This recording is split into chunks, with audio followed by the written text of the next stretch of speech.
तो दोस्तों आज की वीडियो में आप लोग जानेंगे कि प्रधानमंत्री आवास योजना की सूची तैयार करने में ग्राम पंचायत सदस्यों की क्या भूमिका होती है। क्या ग्राम पंचायत सदस्यों के बिना ही ग्राम प्रधान इस सूची को तैयार कर सकता है? कौन पात्र है, कौन अपात्र है? क्या ग्राम पंचायत सदस्यों के बिना ही ग्राम प्रधान ये निर्णय ले सकता है? तो दोस्तों इसके बारे में अगर आप लोग जानना चाहते हैं तो वीडियो को पूरा देखिएगा। मैं प्रूफ के साथ आप लोगों को दिखाऊंगा ग्राम पंचायत सदस्यों की इसमें क्या भूमिका होती है और ग्राम सभा के लोगों की क्या भूमिका होती है, इसके बारे में भी मैं बताऊंगा। मैं पूरे प्रूफ के साथ आप लोगों को दिखाने वाला हूँ। तो दोस्तों देखिए, इस वीडियो को मेरा बनाने का सिर्फ एक ही मकसद है, लोगों को जागरूक करना है। देखिए, जागरूकता की कमी के कारण ही गांव में जो भ्रष्टाचार हो रहे हैं, सिर्फ जागरूकता की कमी के कारण, जानकारी ना होने के कारण ही गांव में भ्रष्टाचार बढ़ता जा रहा है। इसको रोकने के लिए सरकार अनेक प्रकार के प्रयास कर रही है, लेकिन ये रुकने का नाम नहीं ले रहा है। तो ऐसा क्यों हो रहा है? देखिए, सरकार तो केवल शासनादेश ला सकती है, लेकिन उसकी देखभाल करने का कार्य जनता का होता है। जनता ही सरकार को बता सकती है कि हाँ, हमारे ग्राम पंचायत में जो कार्य हो रहे हैं, चाहे वो ग्राम प्रधान के द्वारा, सांसद के द्वारा, विधायक के द्वारा, किसी के द्वारा जो काम करवाए जा रहे हैं, वो मानक के हिसाब से हो रहा है या नहीं हो रहा है, इसकी देखभाल करने का कार्य जनता का है। अगर जनता की नज़र में कार्य मानक के हिसाब से नहीं हो रहा है तो इसकी सूचना जब तक जनता सरकार को नहीं देगी तब तक इस पर कोई भी कार्रवाई नहीं हो सकती। घटिया से घटिया कार्य अगर हो रहा है लेकिन सरकार इसमें कुछ नहीं कर सकती, तब तक कुछ नहीं कर सकती जब तक इसकी जानकारी सरकार को ना हो। और ये जानकारी होगी कैसे? शासन को ये जानकारी होगी कैसे? जनता ही इसकी जानकारी देगी। तो दोस्तों देखिए कि जब तक आप कंप्लेन नहीं करेंगे, सरकार को सूचित नहीं करेंगे, तब तक वो कार्य सही ढंग से नहीं होगा। जो कार्य गलत तरीके से किया जा रहा है ग्राम पंचायत में, वो कार्य सही ढंग से तभी होगा जब तक आप उस पर कंप्लेन नहीं करेंगे। कि ग्राम पंचायत में ग्राम प्रधान के द्वारा जो कार्य कराए जाते हैं, अगर उसके बारे में आप लोग जानना चाहते हैं, इस कार्य को कराने में कितने रुपए खर्च हुए हैं, किसी भी चीज़ की जानकारी आपको लेनी है, कार्य को कराने में जो मटेरियल लगे हैं, मजदूर लगेंगे, सबका डिटेल अगर आप लोग जानना चाहते हैं तो उसकी भी व्यवस्था सरकार ने कर दी है। आप अपने मोबाइल से, लैपटॉप से, कंप्यूटर से, किसी भी चीज़ से आप तुरंत ही ऑनलाइन देख सकते हैं और आप पता कर सकते हैं कि हाँ, ये जो कार्य हुआ इस पर कितने पैसे खर्च हुए हैं, उसमें मटेरियल पर जितने भुगतान हुए हैं वह मटेरियल उसमें लगाया गया है या नहीं लगाया गया, हर चीज़ उसमें दिया रहता है। ग्राम पंचायत के खाते में यानी ग्राम निधि का जो खाता उसमें कितने रुपए हैं, कोई भी जानकारी आपको लेनी है, हर चीज़ उसमें मिल जाएगा। तो सरकार ने ऐसा सिस्टम क्यों बनाया है? इसलिए कि सरकार को किसी न किसी तरीके से ये जानकारी प्राप्त हो कि हाँ, ग्राम पंचायत में जो कार्य हो रहे हैं उसमें उचित भुगतान हो रहा है कि नहीं, मानक के हिसाब से कार्य हो रहा है कि नहीं। तो इसीलिए सरकार ने ये सारे सिस्टम बनाए हैं। लेकिन जनता क्या करती है? जनता देखती है कि हाँ, कार्य मानक के हिसाब से नहीं हो रहा है, लेकिन किसी के अंदर ये हिम्मत नहीं होती है, ये साहस नहीं होता है कि हम ग्राम प्रधान के खिलाफ या सांसद के खिलाफ या विधायक के खिलाफ कंप्लेन कर दें, ये जानकारी हम सरकार को दें। यही कार्य कोई नहीं करता है। तो दोस्तों, जब तक हम लोग चुप रहेंगे तब तक भ्रष्टाचार इसी तरह से होते रहेंगे, ये नहीं रुक सकता। तो भ्रष्टाचार रोकने में सबसे बड़ी भूमिका जनता की ही होती है। तो दोस्तों, इसी तरह से प्रधानमंत्री आवास योजना की सूची तैयार करने में ग्राम पंचायत सदस्यों की क्या भूमिका होती है, आप लोग इस वीडियो के माध्यम से जानने वाले हैं। तो दोस्तों देखिए, हमने इस वीडियो के पहले भी बताया था कि जब ग्राम सभा का अनुमोदन होगा तो उसमें खुली बैठक होगी। खुली बैठक में जो रजिस्टर ग्राम पंचायत का होता है, जिसको हम कार्यवाही रजिस्टर कहते हैं, उस रजिस्टर में उस बैठक के बारे में भी लिखा जाता है कि फलाने दिन जो इस तारीख को ग्राम प्रधान की अध्यक्षता में ग्राम पंचायत सदस्यों की उपस्थिति में ये बैठक इस जगह पर बुलाई गई। उसका उसमें दिखाएंगे कि कोरम भी पूर्ण रहा। तो दोस्तों कोरम क्या होता है मैं इसके बारे में अगली वीडियो में बताऊंगा। मैं भी आप लोगों को वो कार्यवाही भी दिखाऊंगा, उसमें किस तरह से क्या क्या लिखा जाता है, किन किन लोगों का सिग्नेचर होता है। तब आप लोगों को विश्वास होगा कि हाँ हमने जो बात कही है वो सही है। तो दोस्तों लगभग जानकारी बहुत से लोगों को होती भी है इसकी, लेकिन जानकारी होते हुए भी लोग चुप रहते हैं। तो दोस्तों अगर इस तरह से हम चुप रहेंगे तो देखिए कुछ हो नहीं पाएगा। अभी क्या है, प्रधानमंत्री आवास योजना की सूची आ गई गांव में, चलिए उसमें 50% से ज़्यादा लोग जो है पात्र पाए गए।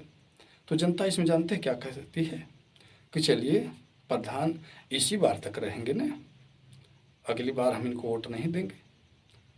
अरे भाई यही चीज़ तो हर प्रधानी में होता है। जब भी कोई प्रधान कोई भी गलत कार्य करता है, मानक के हिसाब से नहीं करता है, तो उसमें जनता यही कहती है कि चलिए साल 2 साल और इनकी प्रधानी रह गई, लूटपाट जो भी करनी हो कर लें, इसके बाद इनको पता चलेगा। तो यही चीज़ हर प्रधानी में होता रहता है। लोग यही सोचते हैं, लोग इसी तरह से कहते हैं कि बस इसी प्रधानी भर में लूटेंगे। तो दोस्तों जब हमको यही चीज़ हर प्रधानी में कहनी है तो कहाँ से भ्रष्टाचार रुकेगा। हाँ किसी भी एक प्रधानी में वो चीज़ दिखा दीजिए, अपनी पावर दिखा दीजिए, भविष्य में आने वाले जो प्रधान होंगे वो कभी भी ऐसा कार्य नहीं करेंगे। केवल एक प्रधानी में आप लोग कुछ लोग एकजुट होकर, या जितने भी ग्राम पंचायत सदस्य हैं केवल वही लोग एकजुट होकर ग्राम प्रधान के खिलाफ कंप्लेन कर दें। देखिए भविष्य में आने वाले ग्राम प्रधान कभी भी गलत कार्य नहीं करेंगे। लेकिन ऐसा हो नहीं पाता है, कोई इतना बड़ा साहस नहीं जुटा पाता है। तो दोस्तों इस बार भी यही होगा, सूची तैयार हो जाएगी, ग्राम सभा का अनुमोदन हो जाएगा, लेकिन किसी को पता नहीं चलेगा। सूची तैयार हो जाएगी, जब वो सूची ऑनलाइन अपलोड कर दी जाएगी वेबसाइट पर, तब सब लोग देखेंगे, और देखने के बाद तब भी कोई कंप्लेन नहीं करेगा। तब भी यही बात होगी कि चलिए बस इसी प्रधान को जो करना है कर लें, जितनी भी लूटपाट करनी है, फिर भविष्य में तो इनको प्रधान होना नहीं है। तो यही लोग कहते हैं। तो दोस्तों अगर इसी तरह से कहना है, यही सोचना है, अगर यही सोच हमारी रहेगी, होने दीजिए ग्राम प्रधान को, जैसे भी जो करना है उनको करने दीजिए, उससे हमें क्या लेना देना है। तो दोस्तों चलिए मैं आप लोगों को वो कार्यवाही दिखा देता हूँ। जब ग्राम सभा का अनुमोदन होता है, जब वो बैठक बुलाई जाती है, तो उसमें क्या क्या लिखा जाता है, मैं थोड़ी सी जानकारी आप लोगों को दे देता हूँ, ताकि आप लोगों को विश्वास हो जाए कि हाँ ग्राम पंचायत सदस्यों की क्या भूमिका इसमें होती है और ग्राम सभा के लोगों की क्या भूमिका होती है। तो चलिए मैं उस चीज़ को आप लोगों को दिखा देता हूँ। तो दोस्तों ये है कार्यवाही रजिस्टर। अब कार्यवाही रजिस्टर में जो कार्यवाही लिखी जाती है, किस तरह से लिखी जाती है, आप लोग प्रूफ के साथ देखिए। ग्राम पंचायत में जो भी कार्य करवाए जाते हैं तो उसकी कार्यवाही लिखी जाती है, और वो कार्यवाही ग्राम पंचायत सदस्यों और ग्राम सभा के लोगों की उपस्थिति में ही कार्यवाही लिखी जाती है। ग्राम सभा के सभी लोग ना हो चलेगा, लेकिन जो उसका मानक होता है उतने लोग होने चाहिए। लेकिन ग्राम पंचायत सदस्य जो होते हैं उनकी उपस्थिति ज़रूर होती है। अब यहाँ मैं दिखाऊंगा ग्राम पंचायत सदस्यों की क्या भूमिका होती है प्रधानमंत्री आवास योजना की सूची बनाने में। जरा सोचिए, सूची ही नहीं किसी भी कार्य में उनकी कितनी भूमिका होती है, आप लोग देख लीजिए। अगर ग्राम पंचायत सदस्य चाह ले तो ग्राम पंचायत में कोई भी भ्रष्टाचार का कार्य ना होने पाए, लेकिन ग्राम पंचायत सदस्य भी बदनाम होते हैं। कुछ लोग जो जानकार होते हैं वो यही कहते हैं कि ग्राम पंचायत सदस्यों से मिलकर ये कार्य हो रहा है। जो भी भ्रष्टाचार का कार्य हो रहा है, जो भी गलत तरीके से कार्य हो रहा है, उसमें लोग यही कहते हैं कि ग्राम प्रधान और ग्राम पंचायत सदस्य ये दोनों मिलकर ये काम कर रहे हैं। लेकिन ऐसा कुछ भी नहीं होता है। यहाँ पर ग्राम प्रधान के द्वारा ग्राम पंचायत सदस्यों को कुछ भी बताया नहीं जाता है कि यहाँ पर ये कार्य करवाना है, जबकि ये जरूरी है कि ग्राम पंचायत सदस्यों को ये सूचना देनी चाहिए कि हाँ यहाँ पर एक कार्य होना है। तो ग्राम पंचायत सदस्य भी उसको देखेगा कि हाँ ये कार्य यहाँ करवाने लायक है या नहीं है, और कार्य कैसे होगा वो भी अपनी राय वहाँ पर प्रस्तुत करेगा। लेकिन कुछ नहीं, उसको कुछ नहीं बताया जाता, इसके बारे में तनिक भी जानकारी नहीं दी जाती है। तो दोस्तों यहाँ पर देखिए लिखा गया है कि पूर्व सूचना के अनुसार आज दिनांक लिखा रहेगा। तो कुछ चीज़ें मैं आप लोगों को ब्लर करके दिखाऊंगा, मैं बता नहीं सकता। ठीक है। जैसे गांव का नाम हो गया, प्रधान का नाम हो गया, सदस्यों का नाम हो गया, ये चीज़ मैं नहीं बताऊंगा, मैं वहाँ पर ब्लर कर दूंगा। तो यहाँ पर देखिए, पूर्व सूचना के अनुसार आज दिनांक को ग्राम पंचायत का नाम की खुली बैठक, प्राथमिक विद्यालय या पंचायत भवन हो, कोई भी स्थान हो, जिस भी स्थान पर बैठक होती है, अब बैठक हो या ना हो, लेकिन स्थान का नाम जरूर लिखा रहेगा। और ग्राम प्रधान का नाम की अध्यक्षता में समय भी रहेगा, 12 बजे 1 बजे जो भी रहेगा, दिन के पश्चात आहूत की गई। बैठक में सभी सदस्यों का कोरम पूर्ण रहा, यानी जो जितने सदस्यों की आवश्यकता होती है किसी भी कार्यवाही को पूर्ण करने के लिए, उतने सदस्य उपस्थित थे। यानी कि मान लीजिए कि 2/3 सदस्य तो होने ही चाहिए, अगर सभी लोग नहीं हैं तो कम से कम 2/3 सदस्य किसी भी बैठक में होने चाहिए। 2/3 सदस्यों की आवश्यकता जरूर होती है।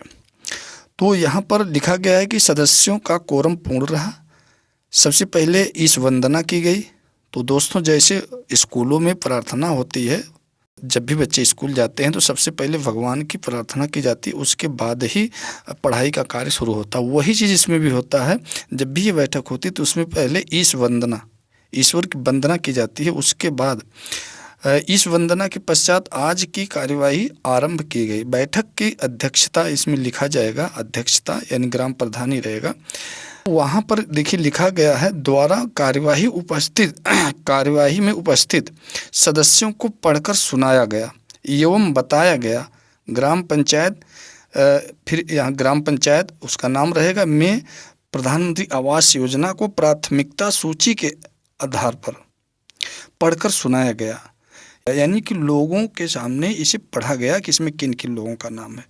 उसके बाद देखिए क्या लिखा गया है, प्रधानमंत्री आवास योजना के अंतर्गत आवास प्लस में लाभार्थियों का विवरण निम्न है। यानी कि अब जितने भी लाभार्थी रहेंगे उनका नाम पूरा लिखा जाएगा इस रजिस्टर में। 10, 20, 50, 100 जितने भी होंगे सबका नाम रहेगा। और इसके बाद सभी लोगों का, इसमें जो लोग वहाँ पर रहेंगे सबका हस्ताक्षर होगा। जितने भी वहाँ पर सदस्य होंगे, सदस्य लोग बगल में आप लोग देख रहे हैं कि बगल में उनका हस्ताक्षर होगा।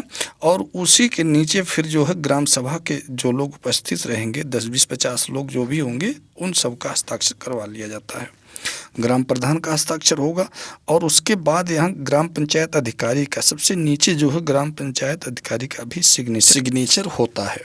तो इस तरह से जो है कार्यवाही लिखी जाती है जब वो बैठक होती है। तो दोस्तों, आप लोगों की समझ में आ गया होगा कि इसमें ग्राम पंचायत सदस्यों की कितनी बड़ी भूमिका होती है। जब तक 2/3 ग्राम पंचायत सदस्यों का इस पर सिग्नेचर नहीं होगा, कम से कम 2/3 सदस्य होने चाहिए, तब तक ये जो है सूची तैयार नहीं की जा सकती। और भी कोई जानकारी आप लोग ग्राम पंचायत से संबंधित जानना चाहते हैं तो आप लोग कमेंट करके पूछ सकते हैं, मैं उस पर ज़रूर वीडियो बनाऊँगा। तो आज के लिए बस इतना ही। नमस्कार।